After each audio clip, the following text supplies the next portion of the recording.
hanyuma munsi ya etaje hari umudugudu wa Gikikiza ugakurikirwa n'umudugudu wa Nyakabungo, hirya hari umudugudu wa Kagarama ukurikirwa n'umudugudu wa Ngororero ugakurikirwa n'umudugudu wa Gisenyi ugakurikirwa n'umudugudu wa Giheta.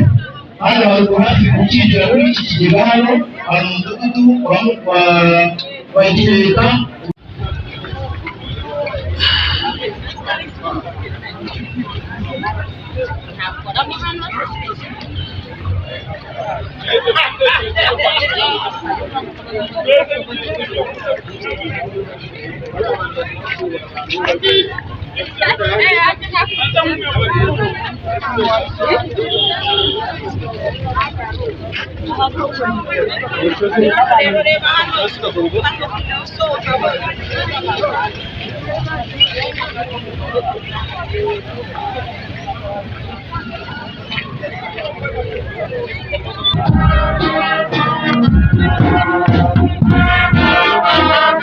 Atora y'Ikaguga araryoshye kweli, siko bashoje.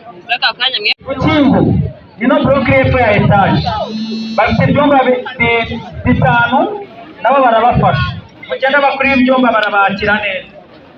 Gikikiza nahangaha kuri etaje imiryango itatu ya mbere banza.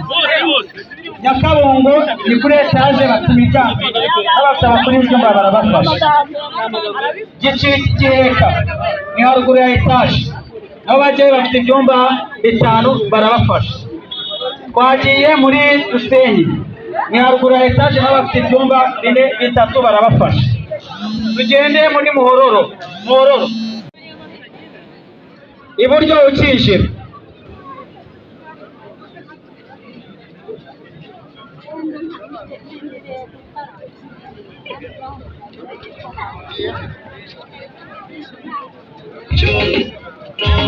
imbere ya etaje ni umudugudu wa Rukingo.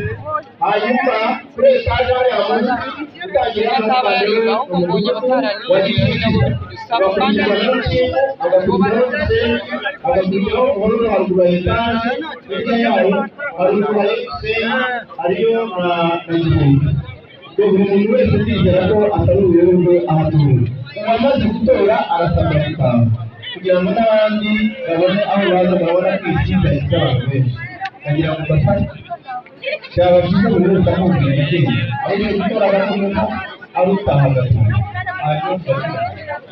Turareba gucuranga barataha.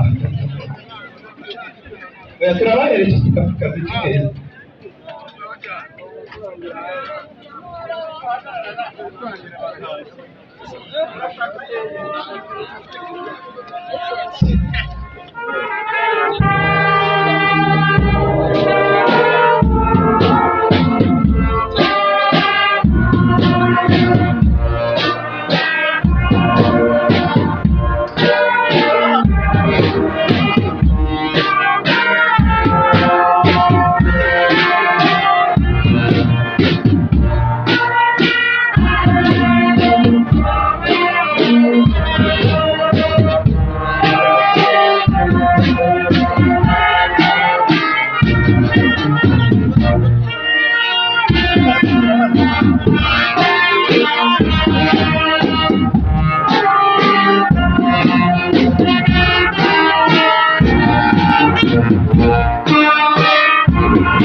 bigaragara ko twishe gahunda mwemeretse gatoya.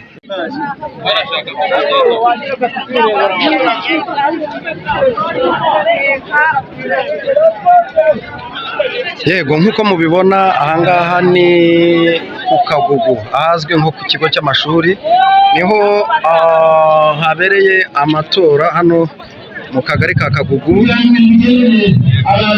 umudugudu wa Rukingu, Muhororo, Gicikiza,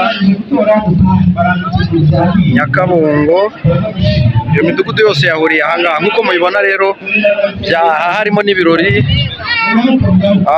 byari ibintu bimeze neza cyane kandi amatora yagenze neza, nta mubyigano, nta muntu n'umwe wigeze uhagerera ikibazo. Nk'uko mubibona uyu ni umuyobozi w'akagari ka Kagugu, agenda ayobora abantu bose, buri wese ahantu agomba kujya gutorera bitewe n'umudugudu yaturutsemo.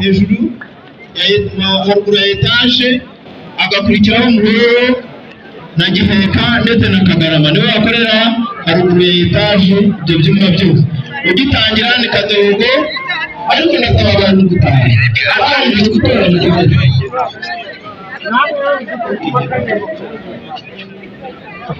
Abacuranga bagiye kuba bicaye n'imbere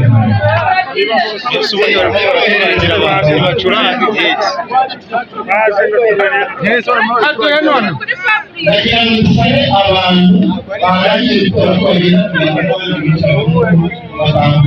kandi wacishijemo gato tukabaha ndahenda ntabwo nari wacu wese nawe amazi yabikiraho abantu dutaje kugira ngo abandi binjire mugire amahoro meza kandi bari bakoresha kubwira basaba abarangije gukora ko bakomeza gutaha ukinjira abantu bakadogo akurikira umudugudu wa Kamuhanda ya mbere, akurikira umudugudu wa Rukinga imbere yanjye, hanyuma munsi ya etaje hari umudugudu wa Gicikiza, ugakurikirwa n'umudugudu wa Nyakabungo, hirya hari umudugudu wa Kagarama, ukurikirwa n'umudugudu wa Muhororo, ugakurikirwa n'umudugudu wa Gisenyi, ugakurikirwa n'umudugudu wa Giheka. Hano haruguru hafi gukinjira muri iki kigega hano hari umudugudu wa Giheka, ugakurikirwa na Gisenyi, ugakurikirwa na Muhororo, noneho hirya hagakurikiraho Kagarama. Aragira ngo nsaba abantu barangije gukorera bose bakomeza bakajya mu rugo, amasaha yo kuyambitse ko byagiye. Hanyuma bagatora ari karibu, n'abamaze gutora ishobora byose nibahumurisha bagire urugendo rwiza. Aragira ngo basabe abamaze gutora bose bataha.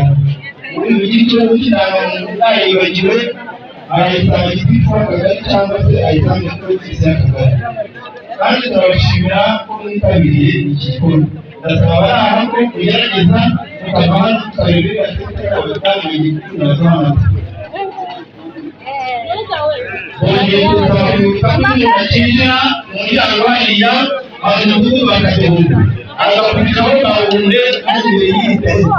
Hirya yaho hari umudugudu wa Rukingo, hanyuma munsi ya etaje hari umudugudu wa Gikikiza ukurikirwa n'umudugudu wa Nyakabugo. Hirya ya etaje hari umudugudu wa Kagarama, agakurikiraho Muhororo, agakurikiraho Gisenyi, agakurikiraho Gihinga. Ndagira ngo mbabwire ngo abamaze gutora batahe, hanyuma bataratora n'abari kuza muri karibu.